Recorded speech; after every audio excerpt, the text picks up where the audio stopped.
Hey, it's Christine Gritmon, and this is Social.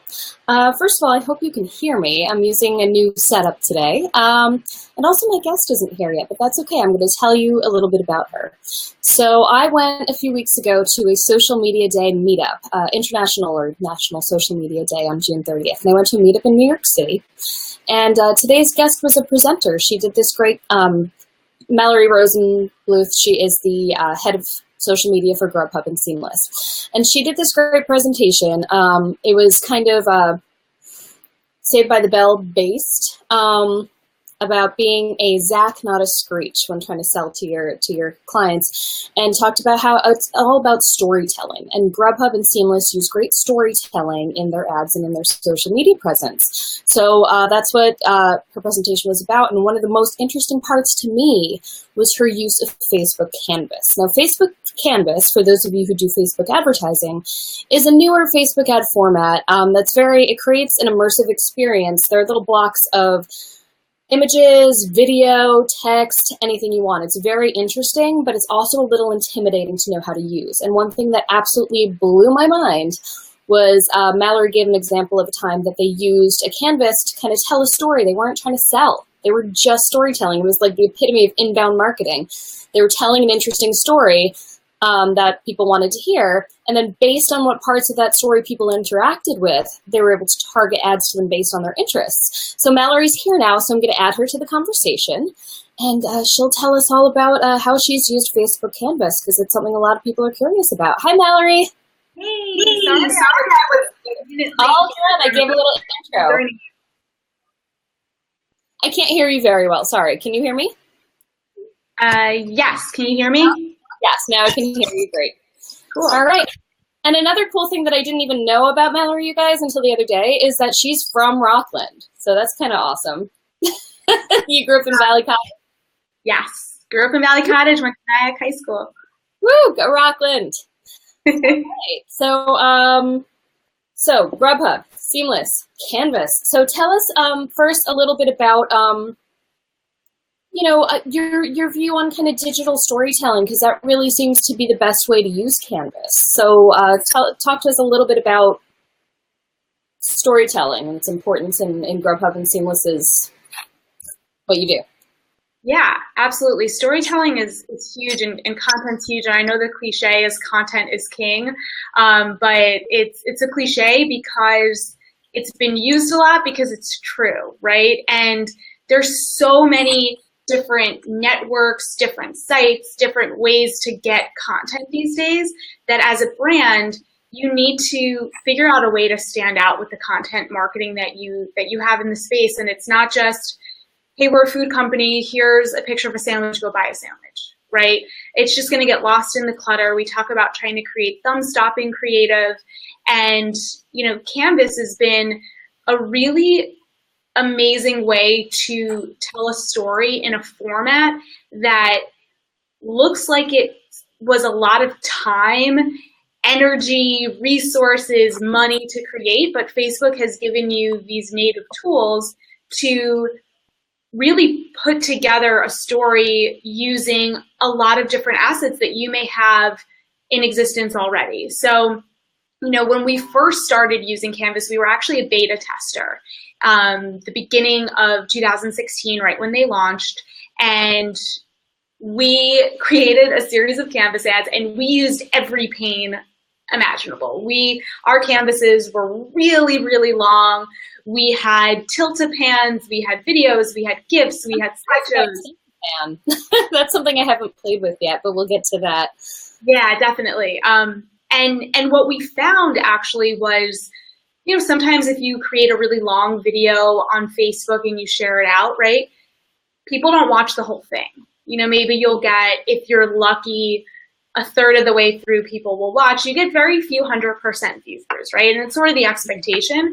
But we had people spending over a minute engaging with an ad unit, wow, which was astounding. We really wanted to just kind of create these Canvas ads, put everything in them so we could see what people like the best and use it really as a learning. And what we found was, wow, the attention span of people with Canvas is really high. So let's use this audience to really do storytelling and deepen the relationship.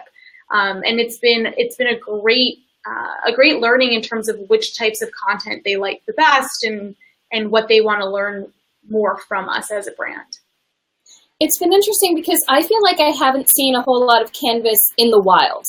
Like Facebook's pushing it. Facebook wants people to use it, and it's such a cool tool. And yet I feel like I almost never encounter Canvas ads in my own personal Facebook use. But it may just be a matter of perception, because my husband showed me one the other day, and I think I wouldn't have necessarily known, because I would have just scrolled past it as an ad and not noticed the little arrow that was hopping up and down trying to get me to expand it. Yeah. And in fact, getting people to click has been part of my hesitation at using Canvas ads, because I'm like, well, do people really want to click away to an ad? Like, I don't click ads. But so how has that worked for you? How do you get people to click? And what has been, you know, I mean, I know you get to see how many impressions you have versus how many people click. How do you get people to click, and are people clicking, and what are they clicking on? Yeah, so we look at the sort of link ad, if you will, that gets created to push you into the Canvas experience the same way we look at any of our other link post creative. So we A/B test it. And we've tested using static assets to push people into the ad experience. We've tested video assets to get people into the experience. And we've done sort of what I call an in-between, which is more of an animated, an animated stop motion kind of graphic. And the slideshow? So one of the ads that we did, the Canvas ad experience had we have a lot of kind of illustrations in our branding, just as some of our images are illustrated. And we've taken those illustrations and overlaid them on, a map, so that you can sort of explore a neighborhood or a city. And then the illustrations animated. So if it was like, a star marks where a great restaurant in the neighborhood is, that star was in our illustrated style, and it rotated so that it was able to kind of pop out and stand out in the feed. So that's kind of more of an animation style that we've done.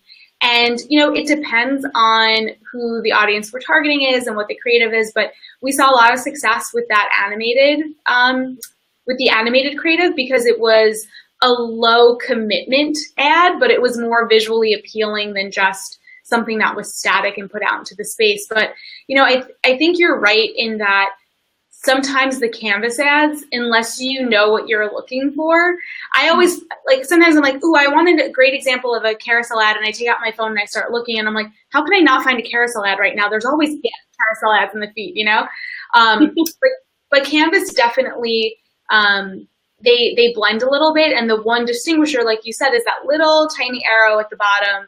And I think as an advertiser, we tell people, tap in and start exploring. So you kind of have to tell people what to do with that ad, and give them a little bit of a nudge.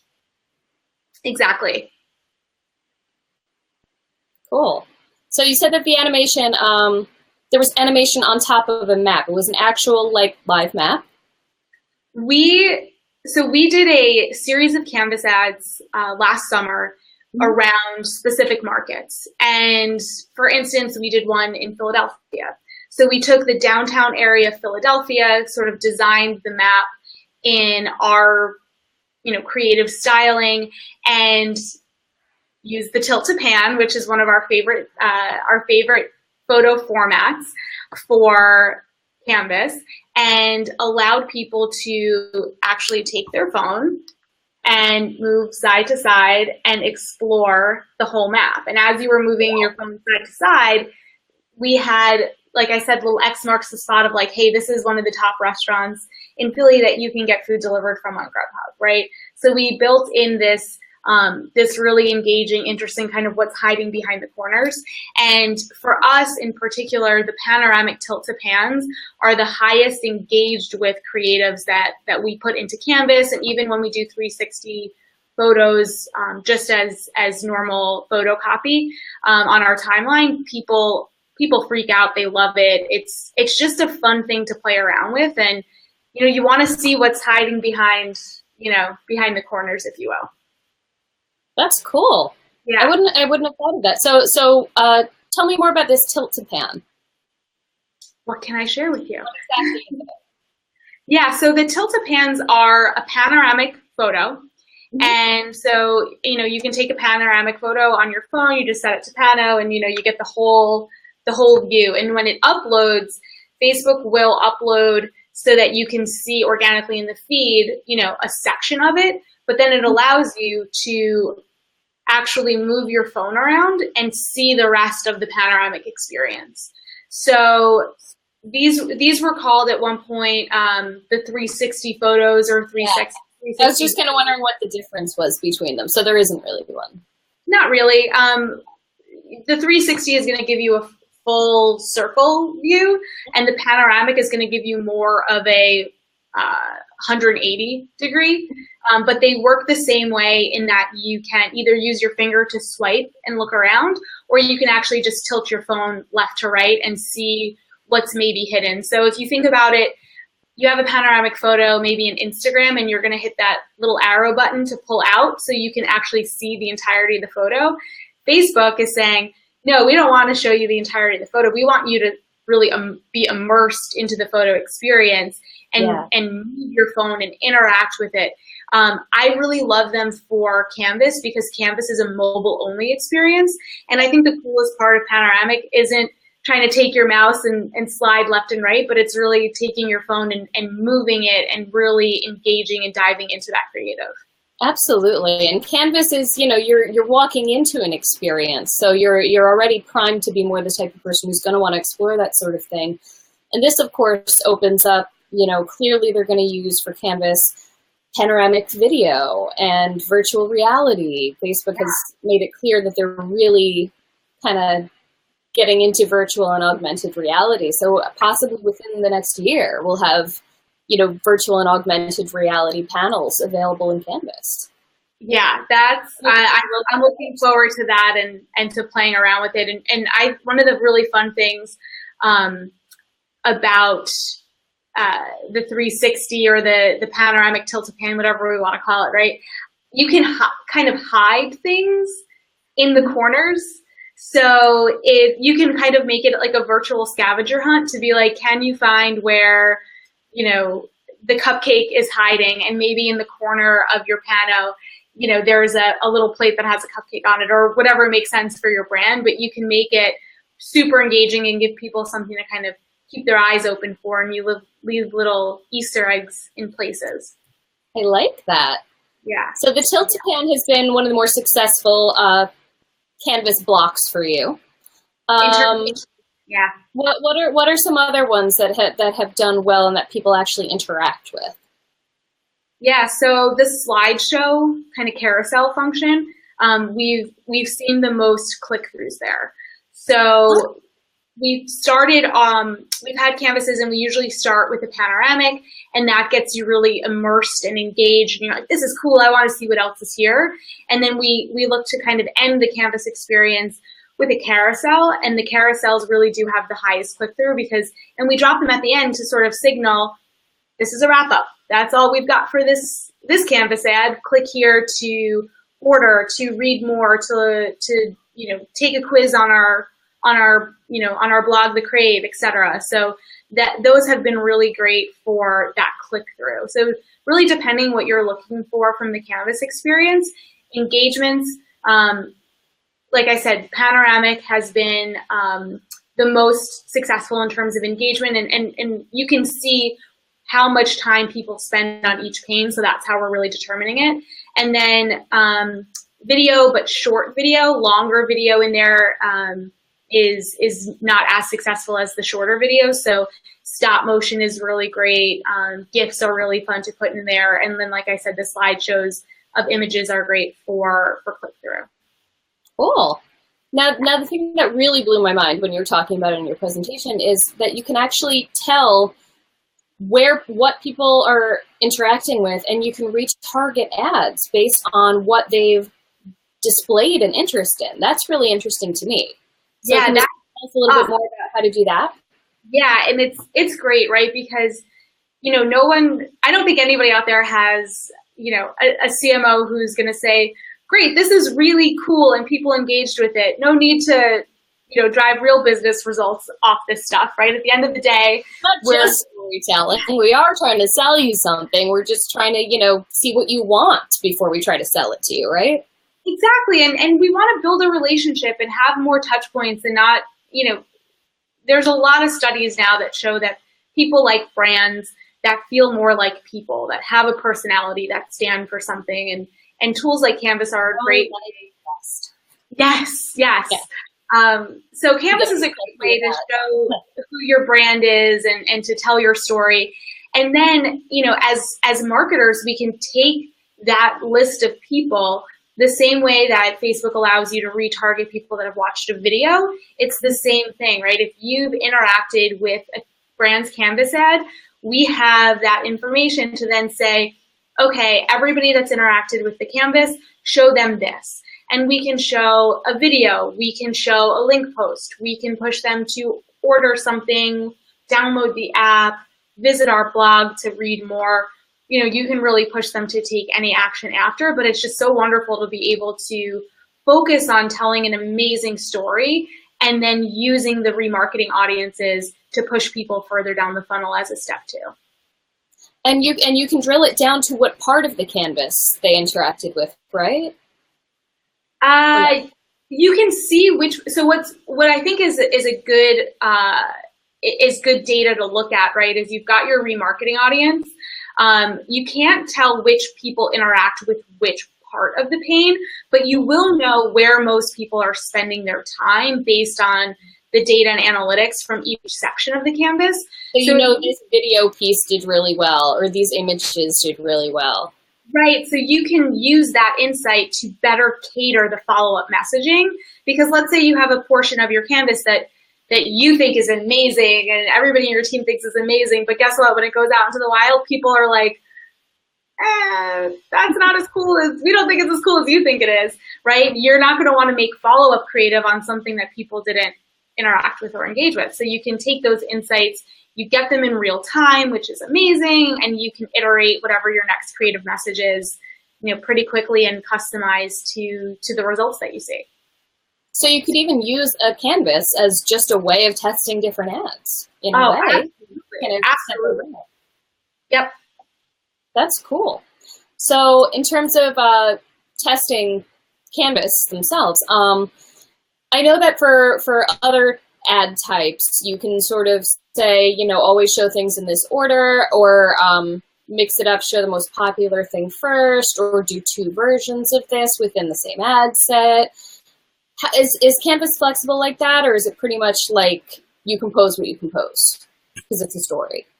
Yeah, so what you could do is take your single Canvas ad and then kind of copy it and recreate it and mix and move the panes.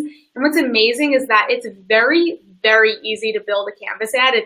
It's not like you look at the finished product and you're like, oh my gosh, how do you build that, right? But when you're actually in Facebook and it's just in your publishing tools, when you're in Business Manager, it's drag and drop and move things around. It's super easy. So you can basically, create a couple of different iterations yourself in a matter of minutes, and then put all of those into one campaign and let Facebook auto-optimize which one is performing the best for you, which is also, a great insight to say, okay, were we able to capture people better and have a longer time spent on ad if we had people come in first with a panoramic versus a slideshow versus a static image or a GIF or, what have you. So that would be my recommendation if you want to, test different formats of the same canvas. Just drag and drop, play around and drop them into a single ad test and let Facebook decide which one should be pushed higher based on real-time results. How does your click-through on Canvas compare to your click-through on normal ads? Is it better, or is it more of a testing ground? So we don't look at Canvas necessarily as a click driver or a conversion tool. We really look at it for that ability to engage, keep people in the Canvas experience, and then retarget to them later. So our click-through is not as strong as it is if we're doing just a traditional link post.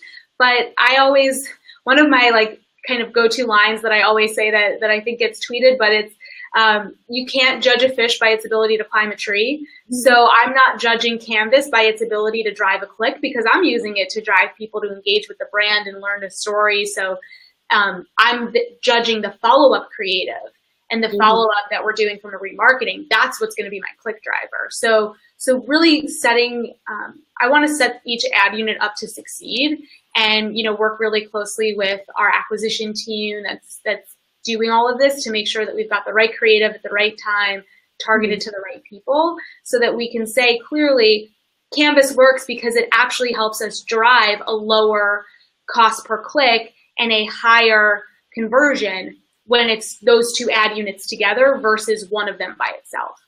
It sounds almost more like it's a market research tool rather than an advertising tool in that regard.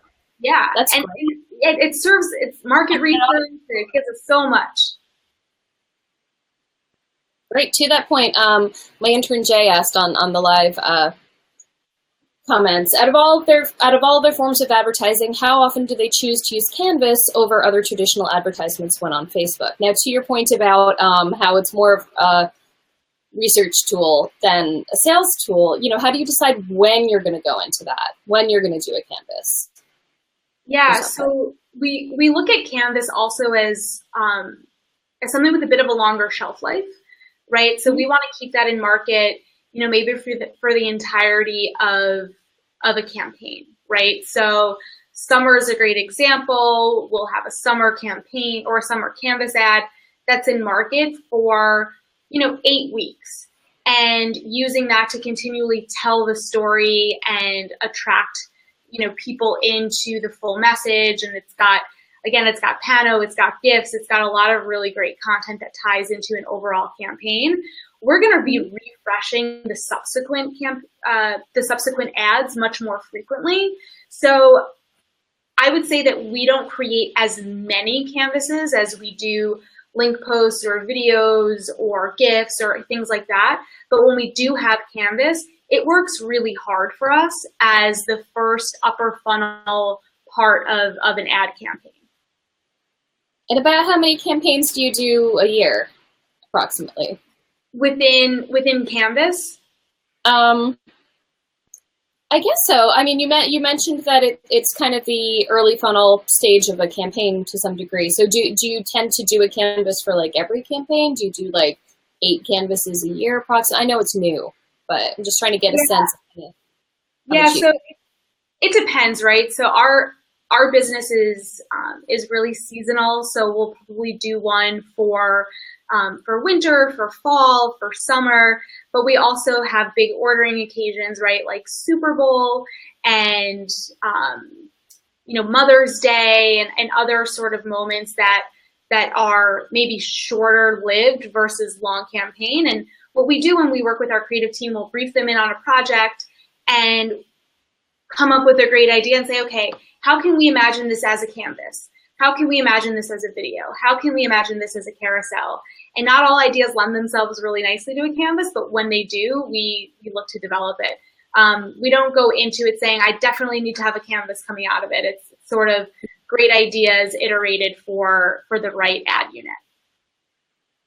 And do the canvases, the content that goes into a canvas, do you tend to use the same well-performing content in standalone ads, or do you tend to keep your Canvas content in Canvas and just use it to inform the independent content?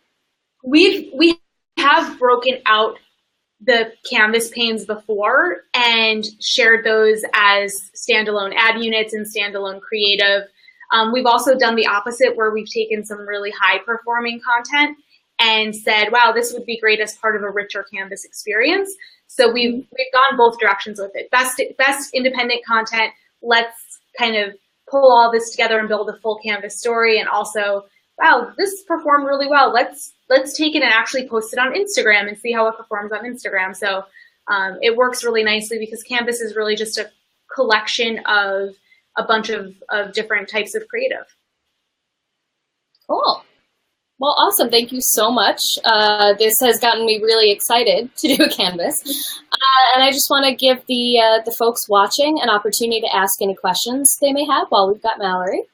And also, yeah, if there's anything else you'd like to say about Canvas and how it can connect to larger ad campaigns. How long have you been using Canvas? I know you said it was a beta. You were a beta tester.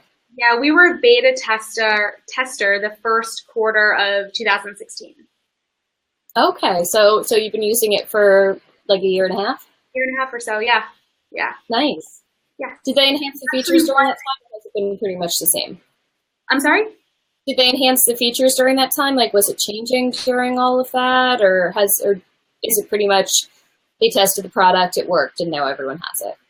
They've added some things like the remarketing audiences. We weren't able to remarket audiences right when Canvas came out. That came out a bit later. And they also now allow you to, this also came out probably 6 months after the beta or so roughly. They allowed you to link to other canvases.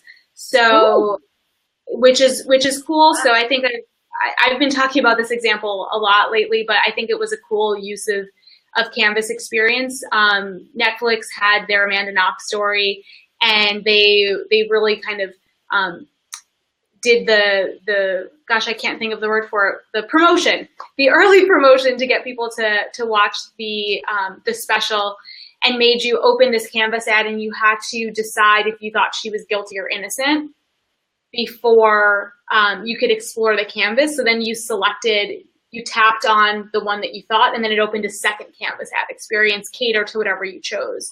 So that ability to kind of from canvas to canvas and do a choose your own adventure is really cool. And, you know, I think when you said any final words on Canvas, I think the biggest thing to leave people with is that businesses large and small can succeed with Canvas, because Facebook has done a really nice job of allowing you to take assets that by themselves maybe don't feel super sexy or that interesting, but together make a really rich experience.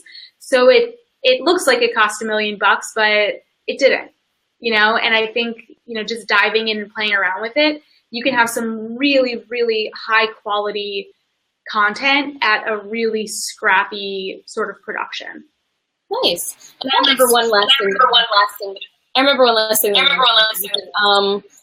Have you found kind of a sweet spot for how many Canvas blocks to use? It's interesting, right? Because like I said, in that first example, when we first launched it, we used a ton. I think we had 8 to 10 blocks, and people were spending so much time on the Canvas.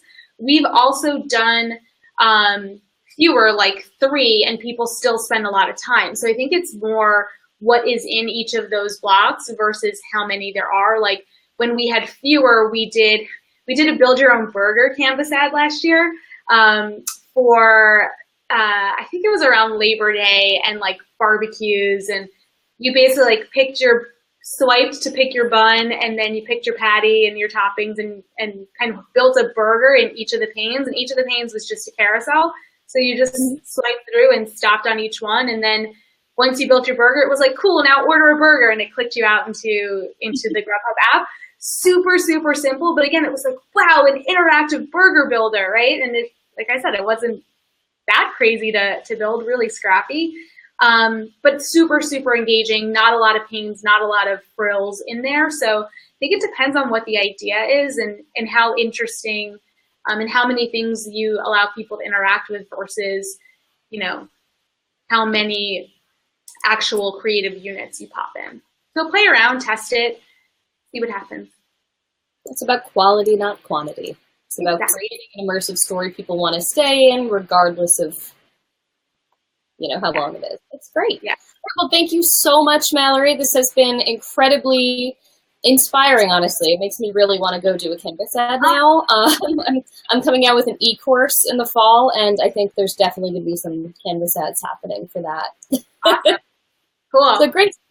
Thank you so much. Bye. Thanks. Have a good one. Bye.